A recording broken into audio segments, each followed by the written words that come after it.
Hello दोस्तों, नमस्कार। SM किसी चैनल में मैं आप सभी लोगों का दिल से बहुत बहुत स्वागत करता हूं। दोस्तों, आज की पहले वीडियो की अगर हम लोग बात करें तो आप सभी लोगों को पता ही है Q2 का रिजल्ट यहाँ पे मतलब जो सीजन चल रहा है वो अभी भी जारी है। एंड आज के दिन भी बहुत सारे बड़े बड़े कंपनी के नंबर हम लोग को देखने को मिलने वाले हैं। उसी में से एक ऐसी कंपनी जो कि फ्यूचर ओरिएंटेड बिजनेस में हम लोग को देखने को मिल जाती है, उसी के नंबर का हम लोग इंतजार कर रहे थे। तो चलिए, नंबर आ चुका है एंड बाजार क्लोज हो जाने के बाद नंबर हम लोग को देखने को यहाँ पे मिल चुके हैं। वीडियो थोड़ी लंबी हो सकती है, बड़ी हो सकती है, बिकॉज बहुत सारे इफ बट वाले पॉइंट यहाँ पे होते हैं, बहुत सारे गलत मिथ हम लोग लेकर यहाँ पे चलते हैं। तो सारी चीज़ों को जितना हो सके मैं डिटेल में कवर करने की यहाँ पे कोशिश करूंगा, ठीक है। तो इसलिए मैंने कहा कि वीडियो बड़ी भी यहाँ पे बन सकती है। तो कौन से स्टॉक की यहाँ पे बात हो रही है, कौन से ग्रुप से बिलोंग करते हैं, तो दोस्तों Tata group. Yes, Tata group में तो बहुत सारे कंपनियां देखने को मिल जाती है। एंड इस वक्त के टाटा ग्रुप के कंपनी के नंबर्स की अगर हम लोग बात करें, एकदम कमाल का परफॉर्मेंस दिखा है अलग अलग पैरामीटर्स में जितने भी कंपनी है उन्होंने।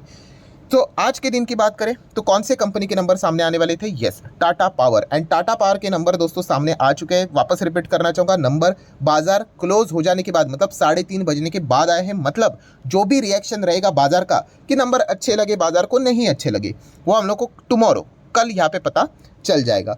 आज के दिन की बात करें 2% की तेजी देखने को मिली है, उसमें नंबरिंग का कोई भी फैक्टर हम लोग को देखने को नहीं मिला। हाँ, आप चाहो तो ऐसा बोल सकते हो कि बाजार मान के चल रहा था कि शायद से इनके नंबर अच्छे आएंगे, तो इसलिए रिजल्ट से पहले 2% की तेजी देखने को मिली है। चलिए, एक्चुअल में नंबर कैसे आए टाटा पावर के, वो अभी हम लोग यहाँ पे देख लेते हैं, ठीक है। जैसे मैंने कहा, इसमें बहुत सारे इफ बट कंडीशंस होते हैं, कुछ हिडन एडजस्टमेंट होते हैं, बहुत सारी चीज़ें होती है। तो अलर्टनेस बहुत इंपॉर्टेंट है दोस्तों। नंबर पढ़ना मतलब ऐसा नहीं होता है कि 10 का 12 हो गया मतलब नंबर अच्छा है, एंड 10 का अगर 8 हो गया मतलब नंबर खराब है। नहीं, business to business situation change होती रहती है। इसलिए मैं कहता हूँ कि आपको बिजनेस समझ में आना चाहिए। एंड जिसको टाटा पावर का बिजनेस प्रॉपरली समझ में यहाँ पे नहीं आता है, तो उसके लिए ये जो नंबर है वो प्रॉपरली उनको नंबर्स के प्रति मतलब बोलते हैं ना, नंबर अच्छे आए कि नहीं आए हैं, ये समझने के लिए उनको तकलीफ हो सकती है। तो चलिए, अभी नंबर को प्रॉपरली अभी हम लोग स्टडी कर लेते हैं। मैं एग्जैक्टली क्या बोलने की कोशिश कर रहा हूँ वो भी आपको समझ में आ जाएगा। ठीक है दोस्तों, अभी हम आ चुके हैं टाटा पावर के नंबर की ओर। जितने भी फिगर्स है रुपीज़ इन करोड़ में, सीक्वेंस भी सितंबर जून सितंबर जैसा हम लोग पढ़ते हैं वैसा ही है। अभी नंबर पढ़ने से पहले हमेशा जैसे मैंने आप लोगों को कहा है कि अगर आप किसी भी कंपनी में निवेश करते हो, ठीक है, जो भी पॉइंट्स में सिखाता हूँ आपको एज अ इन्वेस्टर, एंड वो भी लॉन्ग टर्म इन्वेस्टमेंट के हिसाब से सिखाता हूँ। अगर आप एक लॉन्ग टर्म इन्वेस्टर हो एंड अगर आप किसी भी कंपनी में जाते हो, जैसे कि अभी हम लोग टाटा पावर के ही नंबर यहाँ पे रीड कर रहे, इसी का एग्जांपल ले लेते हैं, तो आप बेसिकली उससे चाहते क्या हो, ये सबसे इंपॉर्टेंट चीज़ रहती है। अगर मैं मेरी बात करूँ, ठीक है, देखिए हर किसी का अपना अपना एनालिसिस अलग अलग होता है, ठीक है, बट अगर मैं मेरी बात करूँ तो टाटा पावर जैसी कंपनी में मुझे ना रद्दी भर भी इंटरेस्ट नहीं था। यस, मैं रिपीट कर रहा हूँ, मुझे रद्दी भर भी इंटरेस्ट नहीं था। कौन से वाले टाटा पावर में? पुराने वाले टाटा पावर में। क्यों? क्योंकि जैसे मैंने बहुत बार आपको कहा है कि एक बिगनर क्या सोचता है कि इलेक्ट्रिसिटी भाई 24 घंटे हम लोगों को चाहिए होती है, उससे बढ़िया बिजनेस तो मतलब और क्या होगा। जो भी ये सोच रहा है बहुत सही सोच रहा है, बट उनको कुछ बेसिक चीज़ें नहीं पता होती है। जैसे कि ये जो भी इलेक्ट्रिसिटी वाली जो कंपनियां होती है ना दोस्तों, उनके ऊपर सरकार के रेस्ट्रिक्शंस होते हैं। वो एक पर्टिकुलर यूनिट तक मतलब बोलते हैं ना, जो उनके चार्जेस होते हैं उसके बियॉन्ड वो जा नहीं सकते। अगर ऐसी कंपनी, प्राइवेट कंपनी अपनी मनमानी करने लग गई इलेक्ट्रिसिटी से रिलेटेड, तो भाई हम लोगों को इलेक्ट्रिसिटी का बिल ना हज़ारों लाखों में भरना पड़ेगा। तो इसलिए सरकार वहाँ पे रेस्ट्रिक्शन डालती है। इसीलिए जो इलेक्ट्रिसिटी पावर वाली जो कंपनियां हैं, उनके आप परफॉर्मेंस देखोगे कई सालों से आपको ऐसे नीचे नीचे नीचे ही जाते हुए देखने को मिले हैं। वो घाटे में ही जाती है। अगर कोई चीज़ अगर 100 रुपये में वो बनाते हैं, उसके लिए उनको 80 रुपये ही मिलते, तो 20 रुपये का घाटा, ठीक है। क्यों? क्योंकि सरकार वहाँ पे रिस्ट्रिक्शन डाल के रखे हुए है कि आप इलेक्ट्रिसिटी के लिए मनमानी चार्जेस नहीं लगा सकते। अगर ऐसा हुआ तो भाई हमारा बिल बहुत ज़्यादा आएगा और फिर पंखे एसी सब कुछ बंद करके बैठना पड़ेगा। तो ये सबसे पहली समझ हम लोगों को होनी चाहिए। एंड इसीलिए टाटा पावर जैसी कंपनी पहले हम लोग कोई इंटरेस्ट ही नहीं रखते थे, बहुत ही खराब परफॉर्मेंस हम लोग को देखने को मिलता था।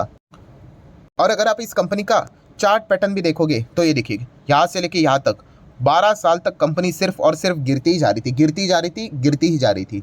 बाद में ऐसा क्या चमत्कार हो गया कि 12 महीने के ही अंदर 12 साल का रिकॉर्ड तोड़ दिया। तो यस दोस्तों, सोलर पावर की बात करें, क्लीन एनर्जी की बात करें, ग्रीन एनर्जी की बात करें, ठीक है, इलेक्ट्रिक व्हीकल के चार्जिंग स्टेशंस की बात करें, ये नया फ्यूचर ओरिएंटेड बिजनेस सामने आया। इसमें अभी तक सरकार का कोई रेस्ट्रिक्शन नहीं है, एंड यहाँ पे ये कंपनियां ज़बरदस्त बिजनेस कर रही है। एंड ये सबसे बड़ा गेम चेंजर हम लोग को देखने को यहाँ पे मिल चुका है। इसलिए आप देख सकते हो टाटा पावर करवट क्यों बदल लिया। इसीलिए मैं कहता हूँ कि बिजनेस समझ में आना चाहिए, ठीक है। ये इसके पीछे का रीज़न है। ये मैं इतना लंबा चौड़ा प्रवचन क्यों देता हूँ, मैं डायरेक्टली चाहता तो नंबर के ऊपर चला जाता।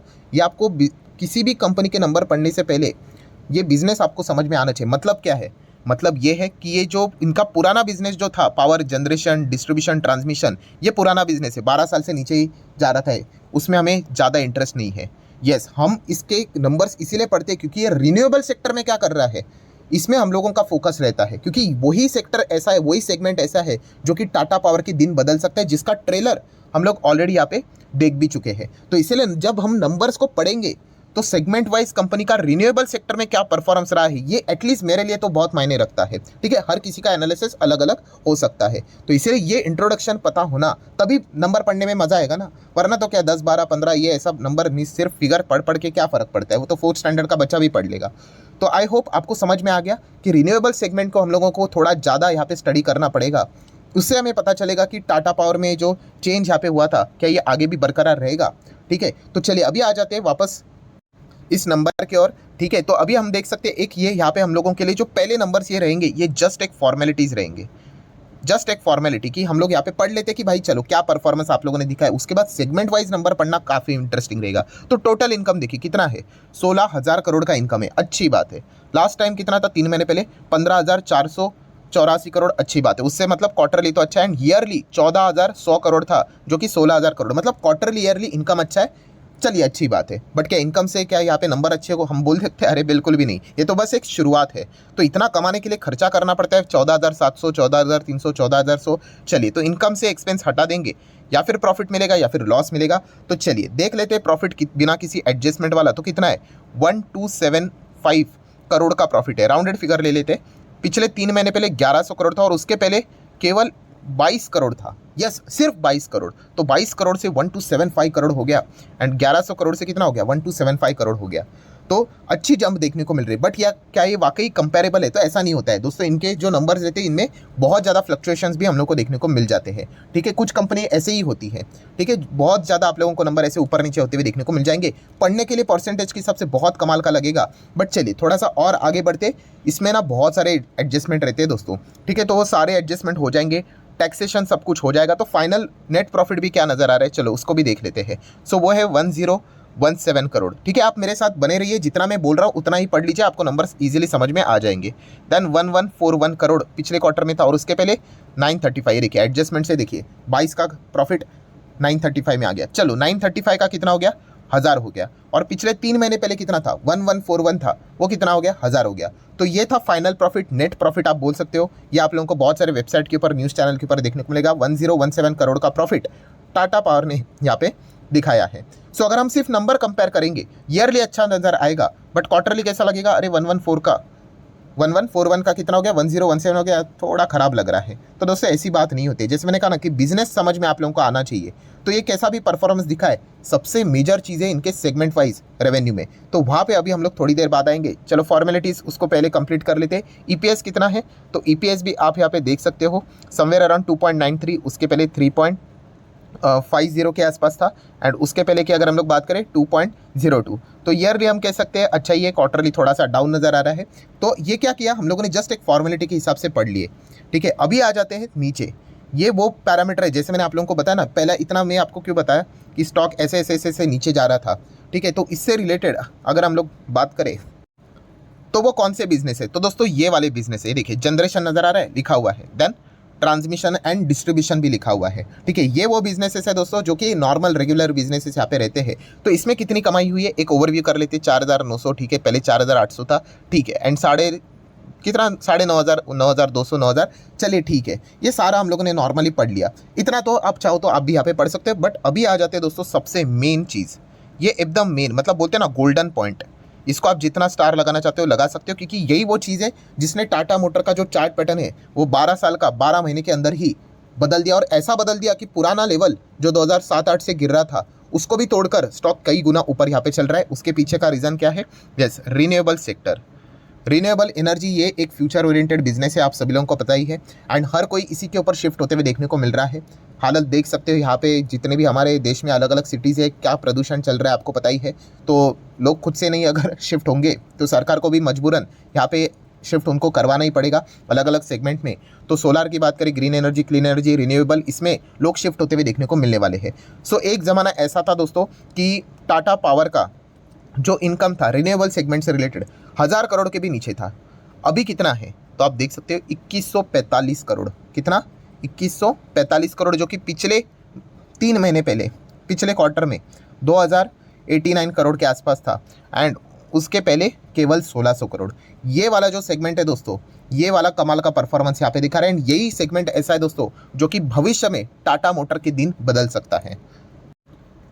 एंड इस सेगमेंट की भी अगर मैं बात करूं दोस्तों, तो बहुत ही कमाल का परफॉर्मेंस टाटा पावर ने फिलहाल तो यहाँ पे बताया है। मतलब बताया, आई गेस मैंने टाटा पावर ही बोला ना, मुझे ऐसा लग रहा है मैंने बीच में टाटा मोटर बोला होगा। अगर बोला होगा तो टाटा पावर ही समझ लेना, ठीक है।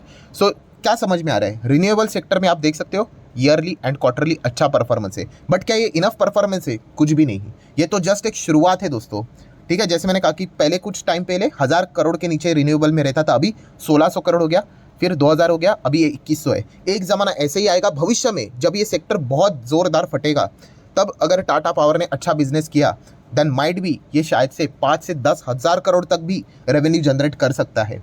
एंड उस थियोरी के ऊपर अगर आपका भरोसा है कि हाँ ये कंपनी रिन्यूएबल सेक्टर में इतना कमाल की कमाई कर सकती है, आने वाले भविष्य में अपने रिन्यूएबल सेगमेंट को डबल कर सकती है, ट्रिपल कर सकती है, इसके लिए टाइम लगेगा, 2025, 28, 30 इतना टाइम लगेगा।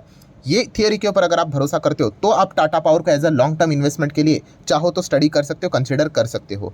इसीलिए मैंने बीच में वीडियो भी बनाया था कि अगर आप, बहुत सारे लोग टाटा पावर में यहाँ पे निवेश करते और बोलते सर ये स्टॉक हिल ही नहीं रहा है। अरे बिजनेस का तो समझो, बिजनेस जस्ट अभी अभी स्टार्ट हुआ है। रिन्यूएबल सेगमेंट क्या आपको आजू बाजू में कुछ ऐसा बदलाव भी देखने को मिल रहा है? आपके आजू बाजू में बहुत रेयर टू रेयर देखने को मिल जाता है, बट धीमे धीमे करके ये चीज़ें भविष्य में बदलने वाली है। और जैसे ही ये बदलेगा तब जाके एक ज़माना ऐसा भी आ सकता है कि टाटा पावर का जो रिन्यूएबल बिजनेस है वो उनका जनरेशन, ट्रांसमिशन एंड डिस्ट्रीब्यूशन से भी ज़्यादा उनको रेवेन्यू जनरेट करके दे। सो इसके लिए तो टाइम लगेगा, ये मैं पहले ही बोल चुका हूँ। आप मेरे पुराने जितने भी वीडियोज़ है उनको यहाँ पे देख सकते हो। वहाँ पे मैंने यही कहा था कि अगर आपका नज़रिया लंबा होगा तो ही आप इसके बारे में विचार करना, वरना आप फ्रस्ट्रेट हो जाओगे, ठीक है। जो जल्दबाजी में यहाँ पे रिटर्न एक्सपेक्ट करते हैं वो इनके बिजनेस को ही नहीं समझ पा रहा है कि क्यों भाग रहा है करके।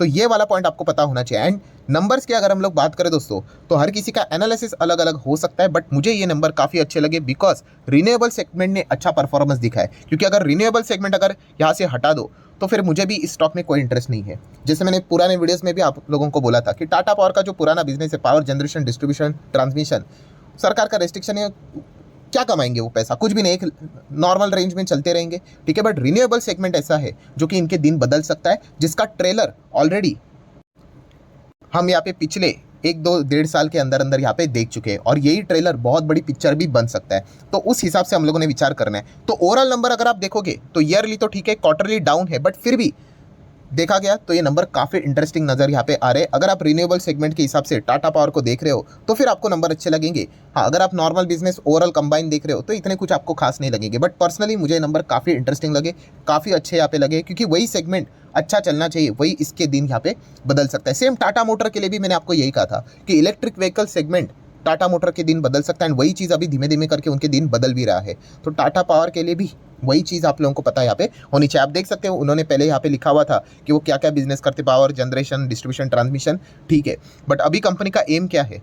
एम ये है कि आने वाले समय में कि रिन्यूएबल सोर्सेज के थ्रू ये कंप्लीटली आगे बढ़ना चाहते हैं, बट टाइम लगेगा। एंड उसी के साथ साथ सोलर रूफटॉप के लिए यहाँ पे वो काम करना चाहते हैं। उसी के साथ साथ 1 lakh electric vehicle charging station लगाने का उनका प्लान है बाय द एंड ऑफ 25 तक। तो ये लंबे प्लान होते हैं दोस्तों। तो उस हिसाब से अगर आप सोचना चाहते हो तो टाटा पावर बिल्कुल सही दिशा में यहाँ पे जा रहा है, ऐसा हम कह सकते हैं। 80,000 करोड़ का मार्केट कैप भी देखने को यहाँ पे मिल रहा है। एंड बाकी शेयर होल्डिंग पैटर्न तो इनका डिसेंट रहता ही है। टाटा ग्रुप की company 46% promoter, 10-15% FIS DIS respectively, and public 27% के पास। सो दोस्तों, ओवरऑल कंक्लूजन में बस मैं इतना ही कहना चाहूँगा, रिन्यूएबल सेक्टर में टाटा पावर ने कमाल का परफॉर्मेंस दिखाया है, एंड इस हिसाब से नंबर लॉन्ग टर्म के हिसाब से अच्छे नज़र आ रहे हैं। कल क्या होगा, परसों क्या होगा, हफ्ते भर में क्या होगा, उसमें हम लोगों को ज़्यादा इंटरेस्ट नहीं होता है। लॉन्ग टर्म के हिसाब से अगर आज जिस प्रकार के नंबर रिन्यूएबल सेगमेंट में टाटा पावर में दिखाए हैं, वैसे अगर वो दिखा कर आगे बढ़ेंगे तो डेफिनेटली उस ऑब्वियसली और बेटर करना यहाँ पे चाहिए। तो डेफिनेटली टाटा पावर और भी अच्छा परफॉर्मेंस लॉन्ग टर्म में ज़रूर दिखा सकता है। सो आशा करता हूँ दोस्तों, जितने भी इंपॉर्टेंट पॉइंट्स थे सारे कवर करके मैंने यहाँ पे वीडियो कंप्लीट यहाँ पे किया है। तो अगर आपको वीडियो अच्छा लगा होगा, एफर्ट्स अच्छे लगे होंगे, तो आप चाहो तो इसको लाइक एंड शेयर कर सकते हो। अभी देख लेते कल के दिन बाजार में मतलब एक सबका मिक्स रिएक्शन क्या रहता है, ठीक है। लॉन्ग टर्म वालों के लिए तो बहुत ही कमाल का परफॉर्मेंस देखने को यहाँ पे मिल चुका है। सो मिलते हैं अगले वीडियो में, तब तक के लिए बाय बाय।